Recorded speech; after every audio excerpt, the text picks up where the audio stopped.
Lo peor es estar en efectivo. Como digo, el efectivo es basura.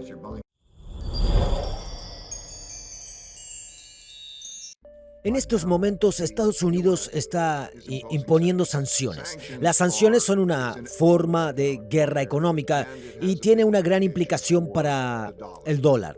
¿De acuerdo? Otros están tratando de salir del sistema del dólar. Hay un sistema del dólar que ahora está siendo cambiado. India está tratando directamente con Rusia y los tenedores de dólares y activos nominados no quieren mantener esos activos en dólares. Sienten que les van a ser arrebatados.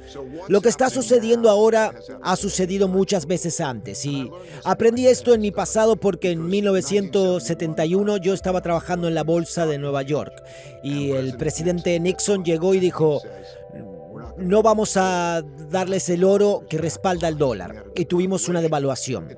Me pilló por sorpresa. Caminé por el piso de la bolsa de valores, pensé que iba a bajar mucho, subió mucho y es porque nunca había experimentado la devaluación de la moneda. Encontré exactamente lo mismo cuando estudié historia. El mismo anuncio exacto tuvo lugar el 5 de marzo de 1933 por Roosevelt y tuvo el mismo efecto. Entonces comprendí la importancia de la historia que me precedió. Estudiar la Gran Depresión me permitió, en Bridgewater, anticipar la crisis financiera de 2008.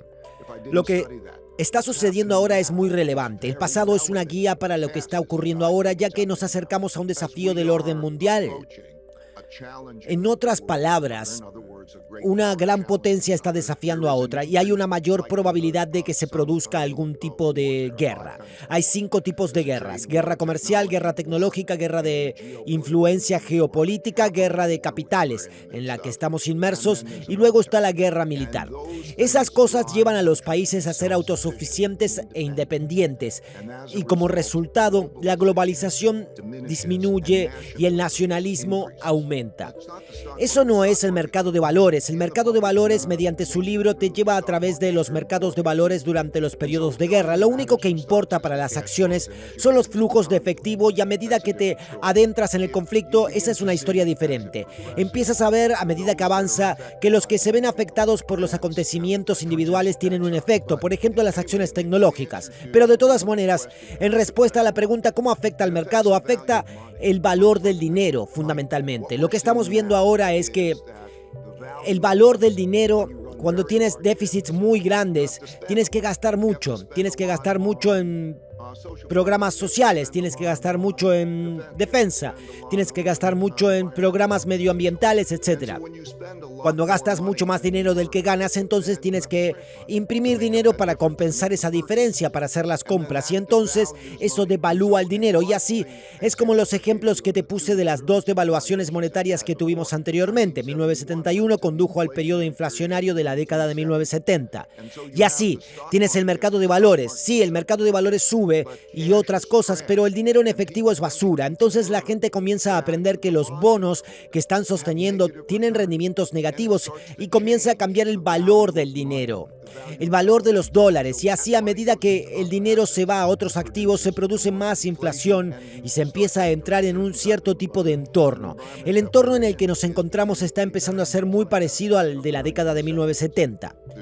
Hay 2 maneras de hacer frente a eso. O lo devuelves con dinero duro o lo devuelves con dinero blando. Si lo devuelves con dinero duro, tienes un problema, tienes una depresión. A lo largo de la historia, siempre que se ha hecho eso, devolver el dinero con dinero duro, al final se ha abandonado y se ha imprimido dinero. Así fue en 1971, así fue en marzo del 33. Por lo tanto, creo que lo que hay que pensar es en el valor del dinero. ¿Cuánto dinero tiene uno en instrumentos de deuda? ¿Y quieres poseer eso como un activo? Creo que son malos activos. Y también, ¿cómo se diversifica? El sistema también tiene que ocuparse de ¿qué es el dinero? ¿Va a seguir siendo el dólar el mismo tipo de moneda de reserva? Y empiezas a ver el desarrollo de monedas alternativas. Estamos viendo una gran variedad. Creo que diferentes tipos de dinero competirán entre sí en el entorno en el que estamos. Tal vez sea la cripto, tal vez sea el oro, tal vez sean otras cosas. Tal vez el RMB digital compita con el dólar estadounidense. Vamos a entrar en un entorno, piensa en la cantidad de dinero que se está almacenando en instrumentos muertos, que eran activos muertos.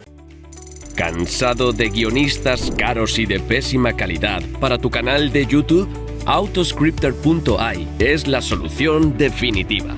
Di adiós a los guionistas novatos que no son capaces de generar miles de visualizaciones para tu canal. 10 veces más barato. Autoscripter hace que tus vídeos se vuelvan virales. En solo 3 pasos, Autoscripter.ai crea un guión realizado a tu medida. Solo tienes que introducir tu concepto de título, seleccionar tu tono y estilo y listo. La interfaz intuitiva hace que editar y perfeccionar tu guión sea sencillo, rápido e inteligente, con cientos de usuarios satisfechos que ya han descubierto esta increíble herramienta. Comienza tu prueba gratuita hoy y observa cómo Autoscripter transforma tu canal de YouTube. Haz clic en el enlace de la descripción del vídeo ahora. Piensa en los pobres que son esos rendimientos. Por lo tanto, ese tipo de cambio creo que es muy importante. Todas las monedas tienen mucha deuda. Cuando nos fijamos en una relación con la otra, habrá una gran cantidad de impresión. Dicho de otra forma, la moneda es igual a la deuda y cuando tienes una moneda estás sosteniendo un instrumento de deuda, por lo que todas ellas se reducirán en valor en relación con otras cosas. Ahora, ¿el dólar bajará más que otras monedas? Es casi seguro que vamos a entrar en este entorno. Estamos en este entorno, donde hay un cambio de esas monedas. Vas a ver más del RMB de China siendo utilizado. Verás que India tiene un vínculo directo con Rusia en la moneda. Estamos en un cambio importante en la moneda, pero el tema del almacén de riqueza es una cuestión diferente. Una moneda es un medio de intercambio y un depósito de riqueza. Y su depósito de riqueza es ahora un problema, en particular para el dólar, pero también para otros países. Por eso hay inflación, porque el dinero se invierte en otras cosas y el costo de los préstamos es tan bajo en relación con la tasa de inflación que esto fomenta el préstamo de dinero y la venta de dinero. En otras palabras, no se mantienen los activos financieros. Así que sí, creo que está cambiando la naturaleza de lo que es el dinero y lo que es el dólar como depósito de riqueza. Estamos empezando un cambio de paradigma. Un cambio de paradigma es un cambio de mentalidad y posicionamiento de esa mentalidad a otra mentalidad y a otro posicionamiento. Así, por ejemplo, la mentalidad que teníamos era que teníamos una inflación baja. Y cuando tienes bonos y tienes efectivo, estás operando de una manera y no te preocupas por eso. Y las empresas no se preocupan por ello en sus inventarios, teniendo inventarios cada vez más grandes, o los propietarios de las viviendas no se preocupan tanto por la inflación en las compras de las casas y así sucesivamente. Una vez que ese cambio comienza, provoca una dinámica de refuerzo. Es como si todo el mundo tuviera bonos a largo. Hemos estado en un mercado alcista de 40 años en los bonos, por lo que ha estado bien tenerlos. Cuando ese cambio comienza a tener lugar, ves cambios de comportamiento que refuerzan ese ciclo en el paradigma. Por ejemplo, cuando hay una venta de bonos, eso hace que sea más inflacionario en sí mismo, porque la cantidad de deuda que tiene que ser vendida no es solo el déficit, sino también la cantidad de deuda que se está vendiendo en esos bonos. Así que ahora los tipos de interés tienen que subir mucho o la Reserva Federal tiene que entrar y comprar más. También tienes los salarios, la gente hace liquidaciones de salarios y esas cosas. Por lo tanto, un cambio de paradigma está empezando a tener lugar y este será también autorreforzado y está teniendo lugar en este contexto de conflicto que luego crea la ruptura de los sistemas eficientes. Cada país quiere ser autosuficiente, necesita protegerse a sí mismo y al ser autosuficiente de esa manera, entonces tienes menos eficiencia en el sistema y todo eso se autorrefuerza. Todo esto ha sucedido antes. Todo esto ha sucedido muchas veces antes. Sí, estoy preocupado por eso. Cuando aumentas el rendimiento de los bonos y aumentas el rendimiento del efectivo y aprietas el dinero, entonces eso hace que otros activos sean menos atractivos, como los activos de riesgo, en particular los activos de larga duración, como las acciones tecnológicas y similares.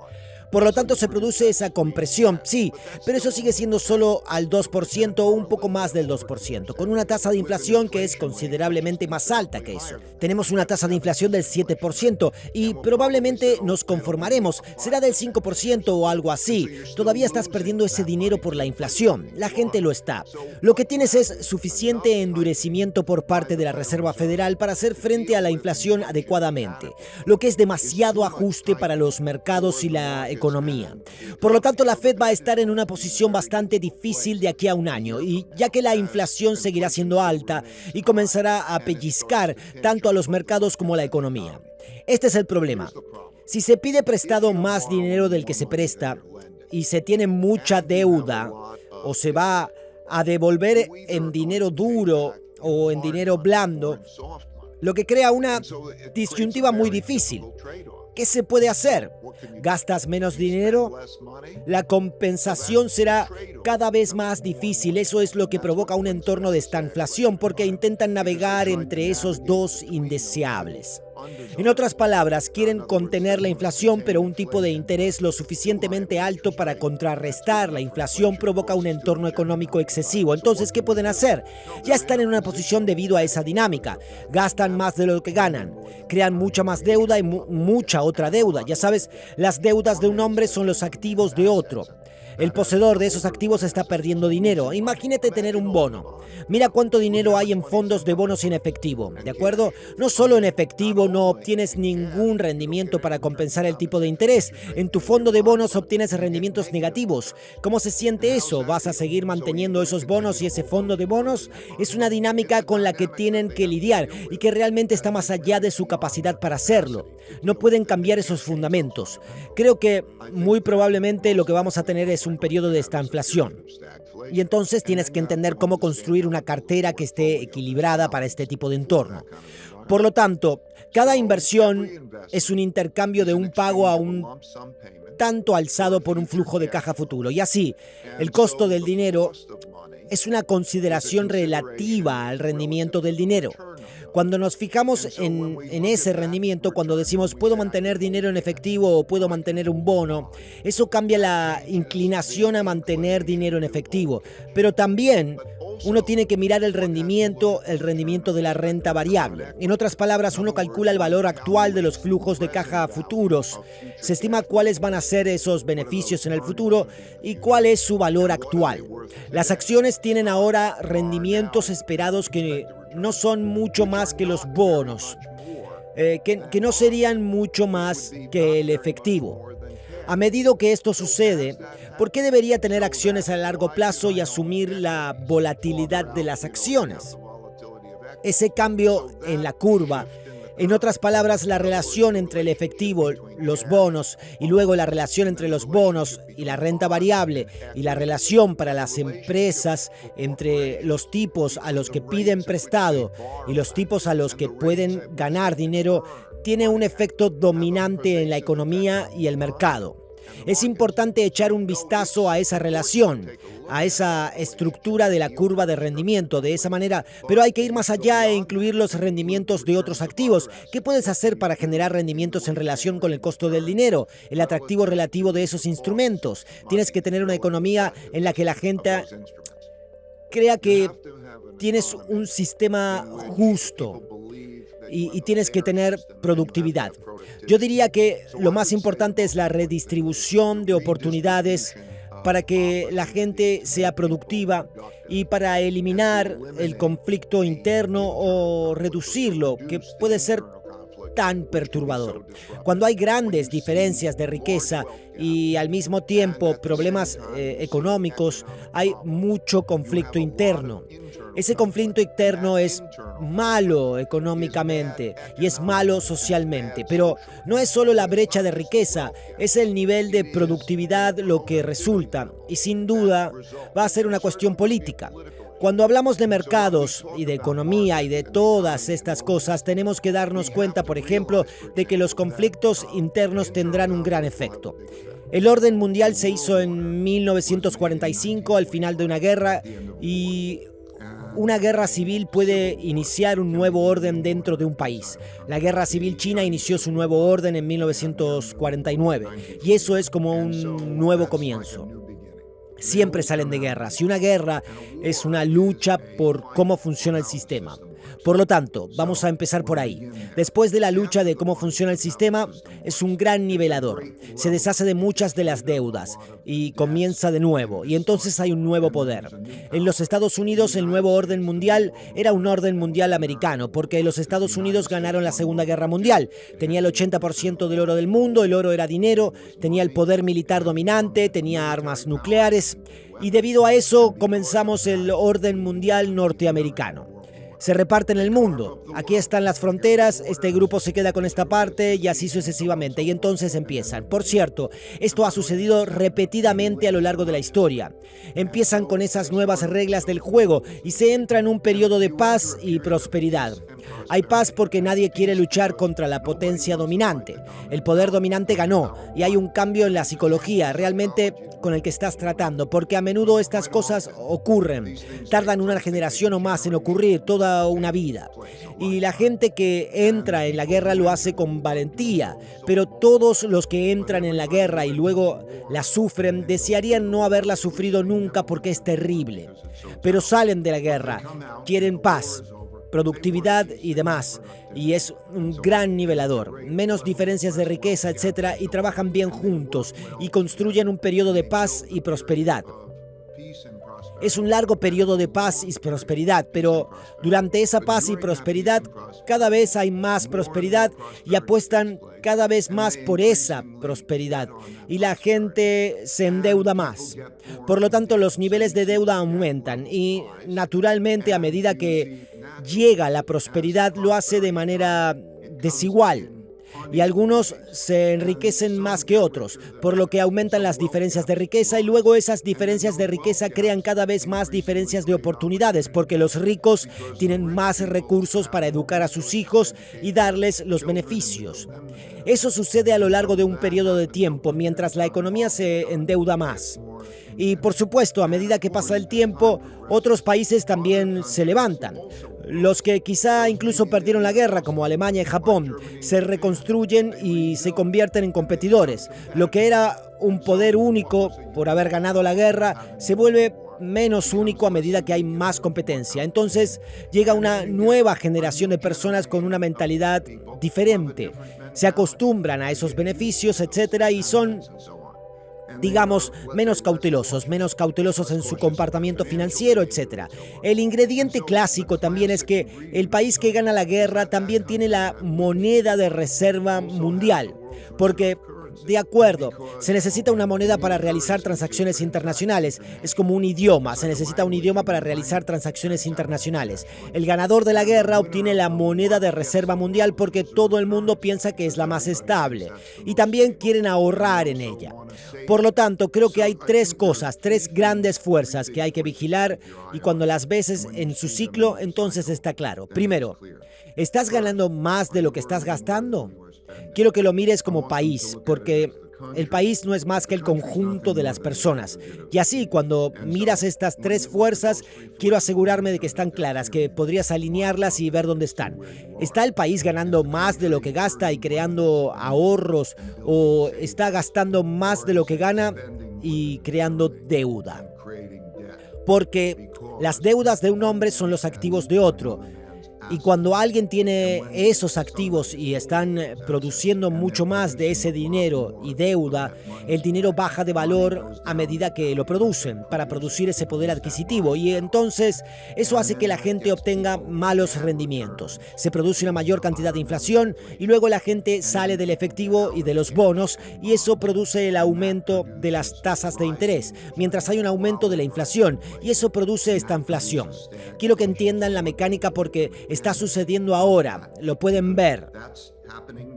No es algo controvertido. Estamos produciendo mucha deuda, estamos gastando mucho más de lo que estamos ganando y como resultado están imprimiendo mucho dinero y la impresión de mucho dinero crea mucha inflación.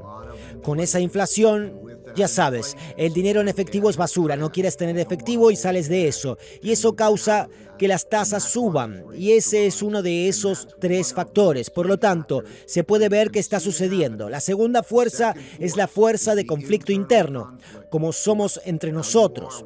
Operamos de forma cohesionada, con una misión común y avanzando en la dirección correcta, con el sistema funcionando, o estamos enfrentados. ¿Está amenazado el sistema? Porque la historia ha demostrado que cuando las causas que defienden las personas son más importantes para ellas que el sistema está en peligro. Y esa es una situación de riesgo. Es una situación de riesgo porque produce desorden y puede producir formas de guerra civil. Y sin embargo, en esos momentos la polaridad política es cada vez mayor. Se manifiesta en el populismo cada vez mayor de la izquierda y el populismo de la derecha, y los populistas quieren luchar por su bando, no son moderados. Los moderados quieren trabajar juntos para intentar encontrar un compromiso que sea mejor para el conjunto. Los populistas apelan a su público diciendo: yo lucho por ti, y lucharán entre ellos, y esa lucha puede ser una amenaza para el sistema. En la historia, por ejemplo, vimos 4 democracias en la década de 1930 optar por convertirse en dictaduras, por terminar trayendo tanto desorden a medida que un lado luchaba contra el otro. Ahora mismo tenemos un sistema en el que se puede ver que es posible en las elecciones que ninguna de las partes acepte perder, por lo que el sistema se pone en peligro.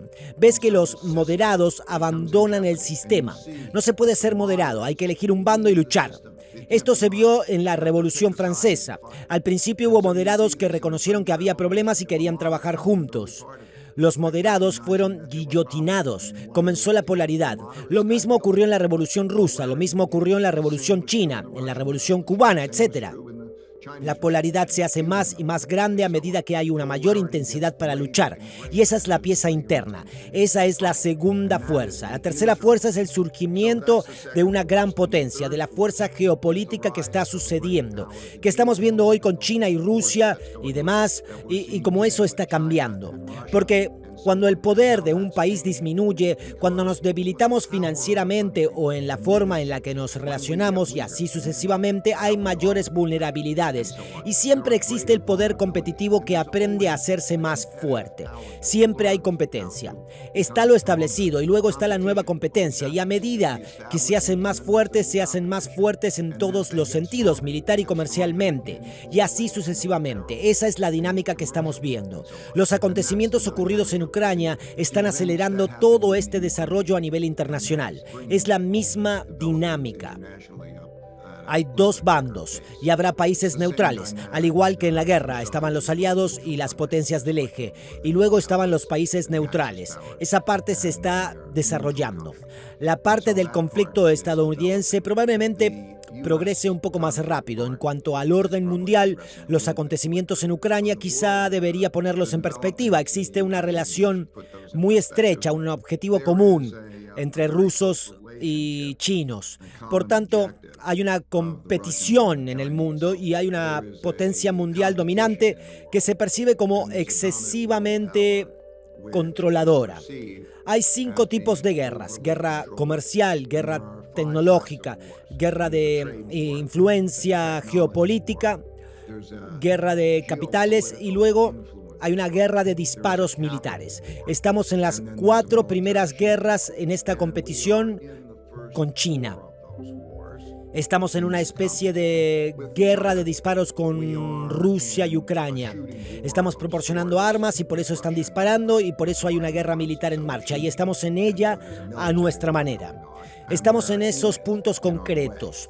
La guerra de capital son las sanciones. Oímos la noción de sanciones y lo que eso significa es que son económicas. La forma en que funcionan es cerrando, produciendo dolor económico, ya sea no dejándoles acceder a su dinero o no dejándoles acceder a los bienes que puedan importar. Esto ha ocurrido a lo largo del tiempo. En Japón fue lo que nos preparó para el bombardeo de Pearl Harbor, porque Estados Unidos cortó el suministro de petróleo de Japón. Estaba en proceso de hacerlo y también confiscó sus bonos, de manera muy similar a lo que está sucediendo ahora. Eso les puso en un aprieto que les llevó a bombardear Pearl Harbor y entonces pasamos a una guerra militar. Entonces, ahí es donde estamos ahora y eso también es riesgoso porque amenaza el valor del dólar. Ahora mismo, la deuda son dólares. Cualquier moneda, la forma de mantenerla es mantenerla en forma de deuda. No la tienes solo en papel. Y debido al aumento de la inflación y porque hay una gran cantidad de impresión de dinero y porque también hay una mayor temor entre una serie de países de que ellos también podrían ser sancionados, hay una venta de deuda denominada en dólares. Por lo tanto, estás viendo que el mercado de bonos está bajando y existe esa dinámica que está sucediendo. Las guerras de capital son las que se aceleran inmediatamente antes de las guerras militares. Por lo general, las arcas están vacías, están imprimiendo un montón de dinero y luego están tratando de utilizar la economía como un arma. Por lo tanto, estamos en esa parte del ciclo. Ahora, en términos de cómo esto va a transpirar, creo que hay tres grandes preguntas con las que obtendremos respuestas muy rápidamente. La primera es, ¿Putin y Rusia ganan o pierden? Describiré ganar como lo que él quería desde el principio, es decir, una victoria para Rusia sería que Ucrania se encontrara en una posición no amenazadora como una neutralidad garantizada y que Rusia tuviera el control de las provincias orientales y que Rusia no se viera devastada económicamente. En lugar de eso, tal vez un descenso del PBI de entre el 10 y el 12% y que Putin estuviera en el poder. Si esas cuatro cosas sucediesen, entonces el costo de sus acciones habría valido la pena. Y eso se consideraría una victoria. Pero también sería una pérdida para los países occidentales.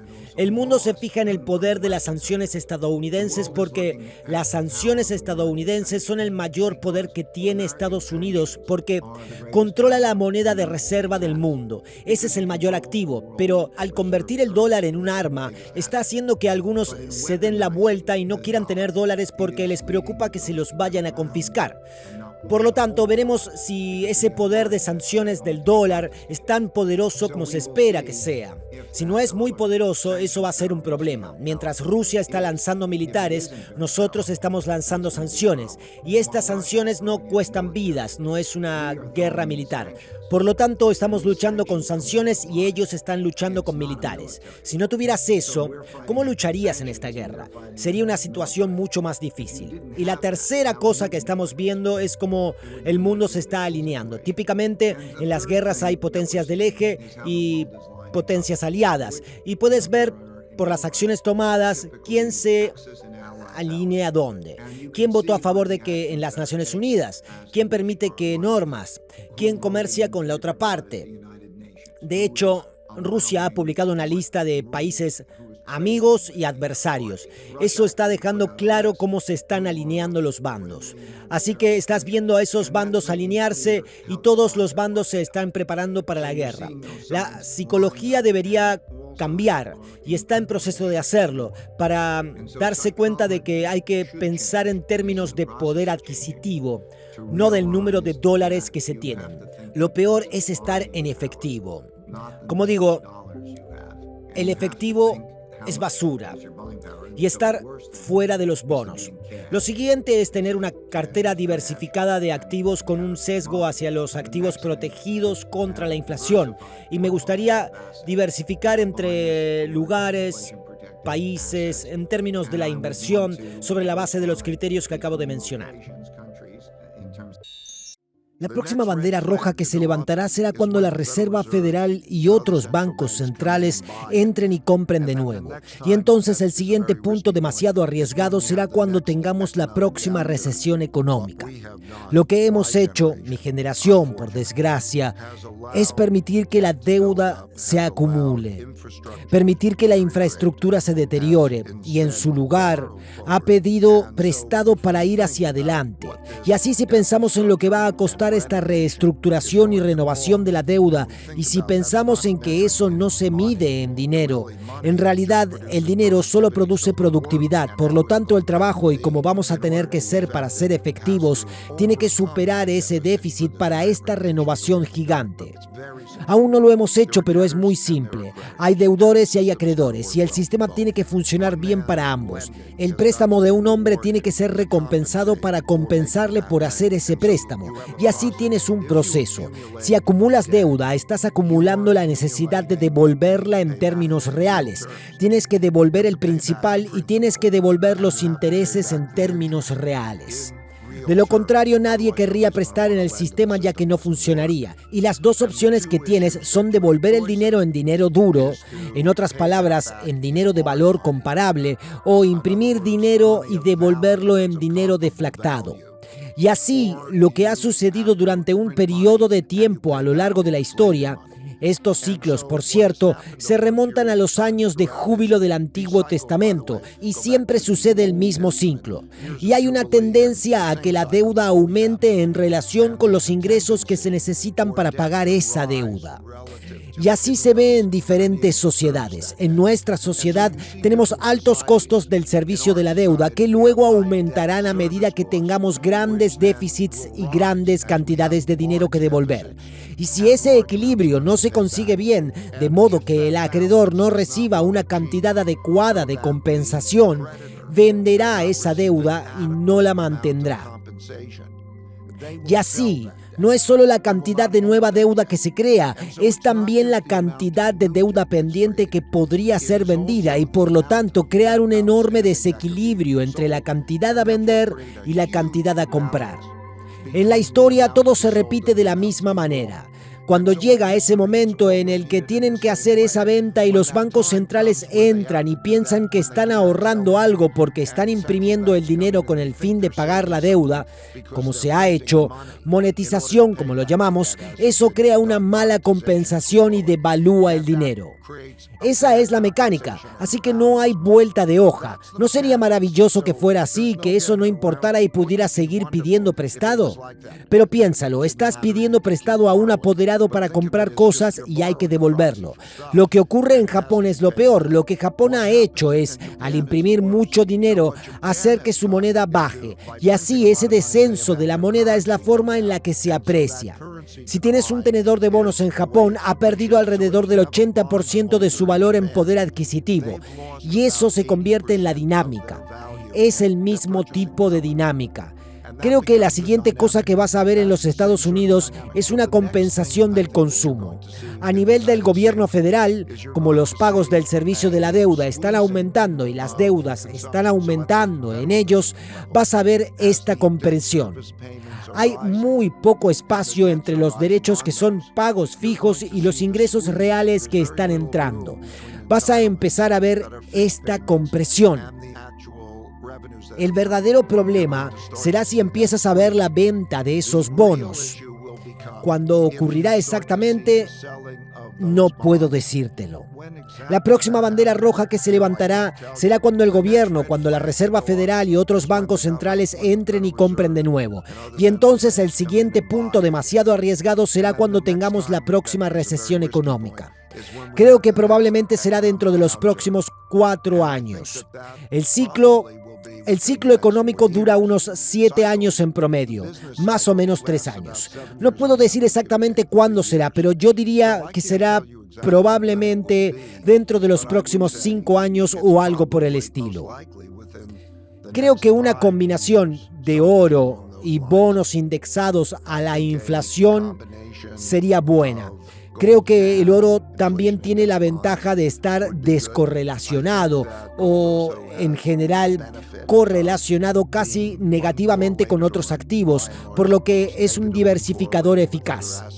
Al pensar en las acciones y en los bonos y demás, si lo incorporas, en realidad reducirás el riesgo de la cartera. Es muy bueno desde el punto de vista de la construcción de carteras. También es una opción en la guerra. En la historia, cuando tenemos guerras, nadie ha querido prestar a nadie. Incluso los aliados no querían prestarse entre sí porque todo el mundo se endeuda mucho más y saben que eso tiene que ser devaluado.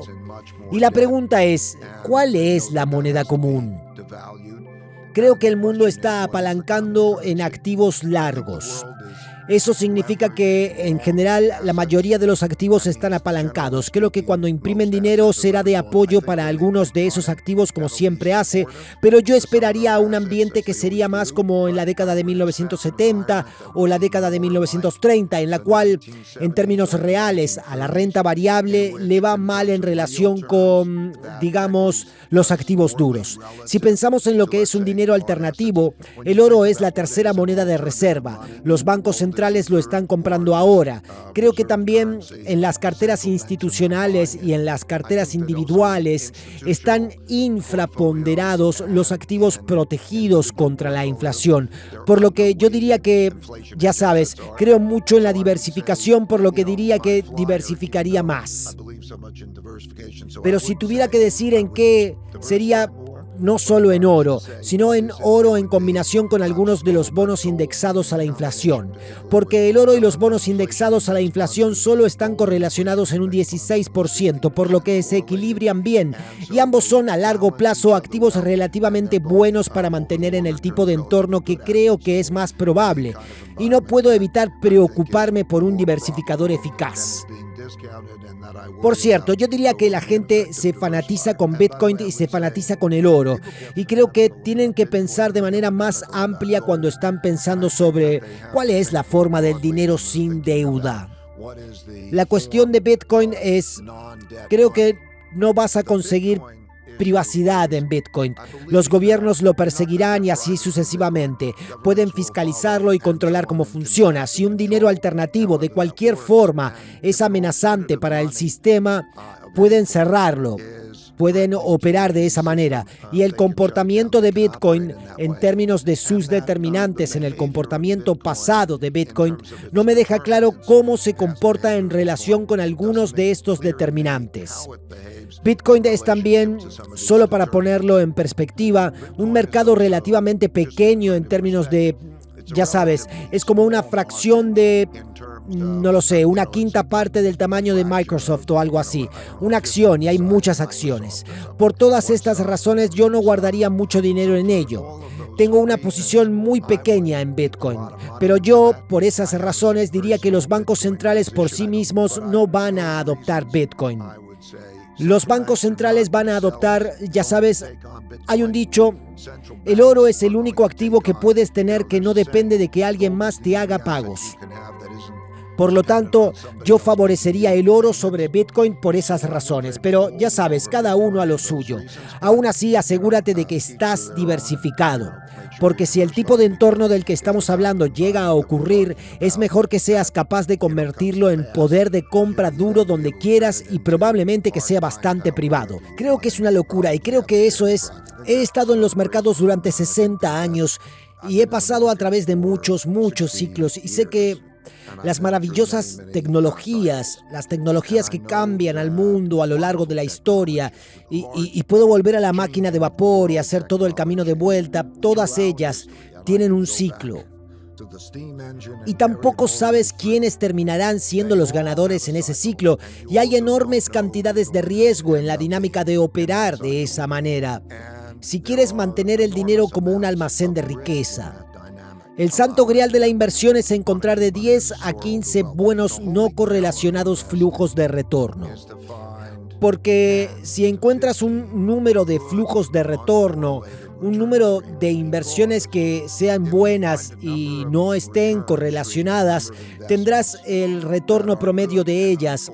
Así que no disminuyes tu retorno. Solo tienes que elegir las que son muy buenas, las que te gustan, pero no están correlacionadas. En las 15 eliminas el 80% de tu riesgo, por lo que mejorarás tu relación rentabilidad-riesgo en un factor de 5. No hay manera de que puedas mejorar tus apuestas sobre cuál va a ser buena por un factor de 5. Es un juego competitivo elegir lo que va a ser un ganador. Y luego también las cosas cambian de forma inesperada, como sabemos. Yo era esa persona y recuerdo haber pasado por ese viaje. Y estoy tan contento de que me estés haciendo esta pregunta porque mi propósito en la vida ahora, en gran medida, y mi propósito de estar en este programa es tratar de transmitir estas cosas. Y recuerdo que cuando empecé tenía esa edad y empecé a tener una familia y empecé a pensar en cuántos meses podría vivir si no entraban ingresos meses y luego pasaba a años. Y tomaría ese número junto a mis ahorros y diría, de acuerdo, sí, permíteme reducirlo a la mitad, cualquiera que sea ese número, porque se podría ir a la mitad entre impuestos y rendimiento. Tomaría esa cifra y empezaría a pensar qué es lo más importante. ¿Cuál es la finalidad y el uso de ese dinero? Si pudiera inmunizarme contra ese tipo de gastos, si pudiera pagar por adelantado la educación de mis hijos, mis gastos de manutención o lo que sea, que creo que eso es lo más importante. ¿Cómo puedo construir eso? Yo pensaría que hay ahorros líquidos y luego está tu casa, que es tu entorno. Hay ciertas cosas como tu entorno que es muy importante. Así es como pienso en el hogar y en cómo funciona a través de las mejoras y forzando el ahorro. Y también hay impuestos, así que me gustaría cuidar de los beneficios primero en esa cantidad y luego trataría de tener ese elemento de diversificación. Yo vería la inversión como dos tipos de inversión. La inversión para el dinero seguro, que va a inmunizar los gastos que tengo que pagar, y luego voy a especular con el dinero porque, de acuerdo, cuando se intenta vencer a los mercados, no seas ingenuo. En Bridgewater ponemos cientos de millones de dólares, miles de millones de dólares para hacer investigación y tratar de vencer a los mercados. Por lo tanto, aprende bien lo básico, incluida la comprensión de la diversificación, y ocúpate sobre todo de tus necesidades. Creo que esas son las cosas más importantes. Quizá lo más importante sea tener una mentalidad ahorradora. El impacto de esa mentalidad de ahorro es enorme. Creo que es una apuesta tan tonta. De 25 a 50 no hay diferencia. Creo que ese es el problema con el ciclo de noticias y demás. Se están perdiendo el sentido de la imagen más grande. De acuerdo a la política de la Fed, ¿qué tiene que hacer la Fed? La Fed tiene que mantener los tipos de interés lo suficientemente altos para satisfacer a los acreedores, los cuales van a obtener un rendimiento real sin ponerlos tan altos que los deudores tengan un problema. Ahora, si nos fijamos en esto, si se trata de 25 o 50 puntos básicos, 25 puntos básicos sería lo correcto si nos fijamos en todo el cuadro en su conjunto. Si nos fijamos en la situación de la hipoteca, que es peor y que afecta a más personas, entonces es probable que sea de 50 puntos básicos, pero vamos a ir más allá de eso, ¿de acuerdo? Y hablemos de estas 5 fuerzas. La primera de esas fuerzas es la fuerza a la que te refieres como deuda, dinero y economía dinámica. ¿De acuerdo? Tenemos un gran aumento de la deuda. Tenemos una enorme cantidad de deuda y va a seguir aumentando. Las deudas de un hombre son los pasivos de otro, ¿de acuerdo? Entonces, ¿qué va a significar eso para la política monetaria? Al tener que vender más y más de esos bonos, ¿qué se hará? Creo que lo mismo que se hace en Japón, lo que pasa es que no habrá un impago. Por supuesto que no habrá un impago, pero cada vez más tienen que bajar los tipos de interés reales para que los tipos de interés reales sean significativamente negativos. Por lo tanto, para pagar el servicio de la deuda, tienes que tener un tipo de interés real significativamente negativo y también tienes que tener la depreciación del valor del dinero, porque la inflación aumenta. Tienes que tener una tasa de crecimiento nominal. En otras palabras, la inflación más el crecimiento real, que esté por encima del tipo de interés nominal, y tienes que tener un tipo de interés real que sea negativo y tienes que tener una curva de rendimiento dependiente positiva para que la tendencia de los bonos sea un mal negocio. Tenemos un modelo para estimar lo que debería ser. La economía ahora mismo está muy cerca de un nivel de equilibrio. En muchos aspectos, si solo nos fijamos en lo que es y no nos fijamos en el problema de la deuda, pareciera que debería haber una modesta relajación de los tipos de interés y un movimiento gradual hacia una curva de rendimiento más positiva. Lo que llamaríamos normal. Es bastante normal, excepto que no es normal por cómo se está oscureciendo. Si nos fijamos en los mercados, si nos fijamos en la forma en la que los niveles de ingresos de la población están para diversos sectores, si nos fijamos en el estrato bajo, es del 60%. Si nos fijamos en la política, en la izquierda y la derecha y en la naturaleza de lo que está pasando en los dos mundos en que vivimos, en términos de la economía y valores, eso nos lleva a las elecciones. Si estamos hablando, digamos, de política monetaria, hay que fijarse en las 5 fuerzas. Volvamos a las 5 fuerzas. La primera fuerza es de la que ya hemos hablado. La segunda es la fuerza del orden interno y del desorden que progresa en un ciclo. Tenemos izquierda dura y derecha dura. Así que hay diferencias ideológicas que están creando una situación política que nos lleva no solo a tener posiblemente políticas diferentes, políticas dramáticamente diferentes que tendrán un efecto en la economía y en los mercados, pero peor aún o más preocupante es que es concebible que un lado u otro no acepte perder, ¿de acuerdo? Tendremos una transición ordenada del poder y tendremos una democracia ordenada en la que exista la capacidad de tener desacuerdos y de resolver esos desacuerdos. Creo que son situaciones realmente cuestionables. La segunda fuerza es esa fuerza interna de orden y desorden.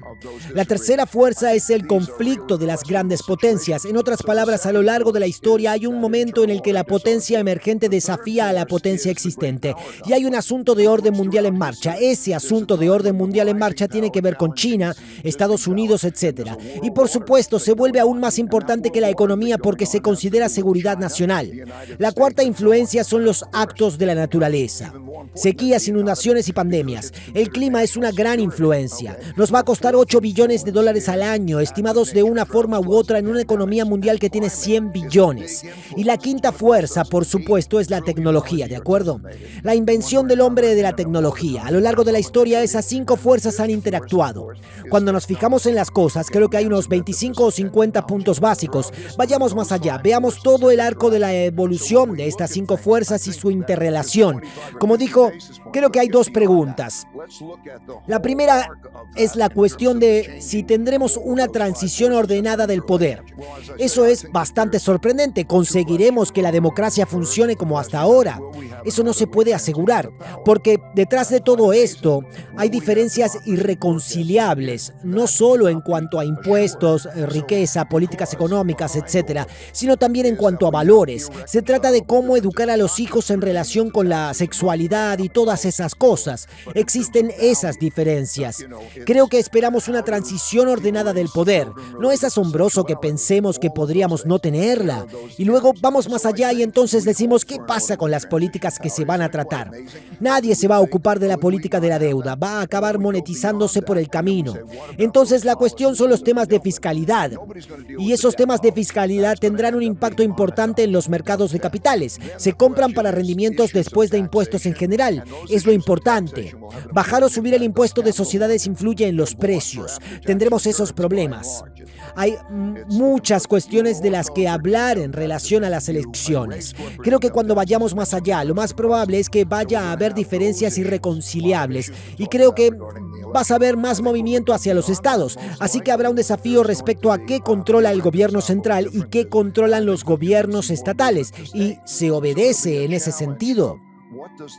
Nos encontramos cada vez más ante una situación más fragmentada. Lo que necesitaríamos, creo, es un liderazgo fuerte del centro para unir al país y aislar más a los extremistas, si fuera posible, y luego hacer reformas porque tenemos un tipo de economía muy sesgada.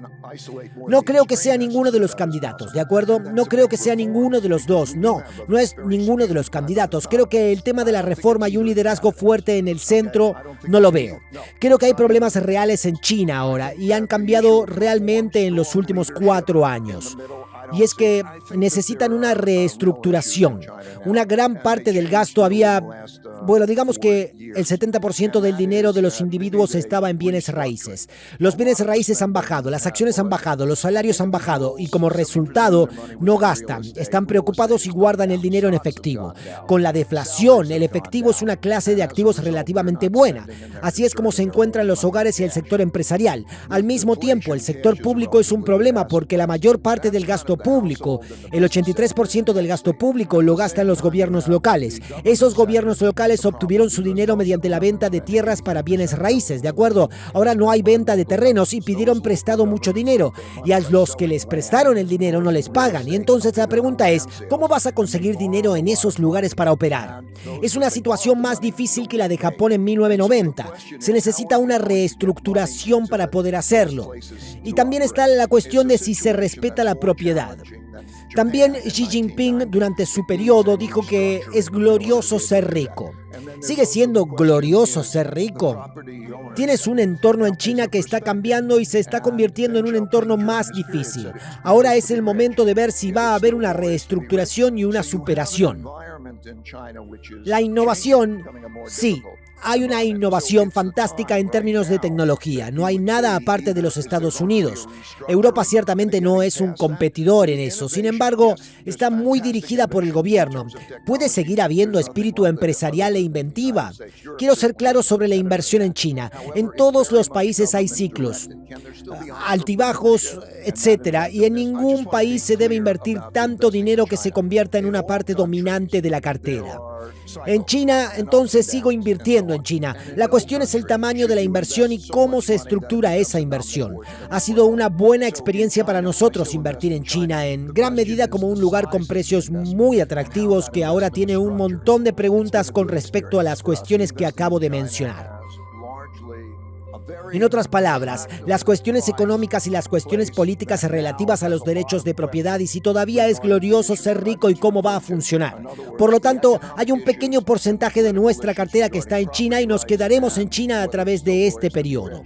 Bueno, durante los últimos 35 años he escrito principios y reglas de decisión, literalmente muchos miles de ellas, y han funcionado como sistemas de toma de decisiones. Y ahora estoy muy entusiasmado con esto porque hay que entrenarlo muy bien y como también se ha especificado durante un periodo de tiempo, es muy educativo. He trabajado con un gran equipo de personas y hemos pasado por ello, haciéndole preguntas, tratando con ello y formándolo. Y la razón es porque mucha gente me hace preguntas. Estoy en una fase de mi vida donde mi principal objetivo es transmitir lo que he aprendido que pueda ser beneficioso para los otros. E interactuamos con este tipo de conversaciones. Pensé que sería estupendo que pudiéramos responder a todas esas preguntas o que pudiéramos hablar de cómo te va y todo eso, por lo que eso es lo que he creado. Se llama Digital Ray, que es un nombre provisional y lo estamos probando. Vamos a tener a varios de miles de personas probándolo y ver cómo va. Y luego vamos a seguir adelante. Pero creo que es emocionante cuando se tiene... Necesitas tener un sistema computarizado de toma de decisiones que trabaje contigo porque el tiempo que lleva tomar todas esas decisiones en tu cabeza está obsoleto. La persona inteligente que piensa, puedo sopesar todo en mi cabeza, está obsoleta. Hoy en día tienes que tener un socio en términos de toma de decisiones con el ordenador. Espero que hayas disfrutado del vídeo. Asegúrate de darle al botón de suscribirte para ver más vídeos increíbles como este. Esto ha sido Mentes Brillantes. Gracias por vernos.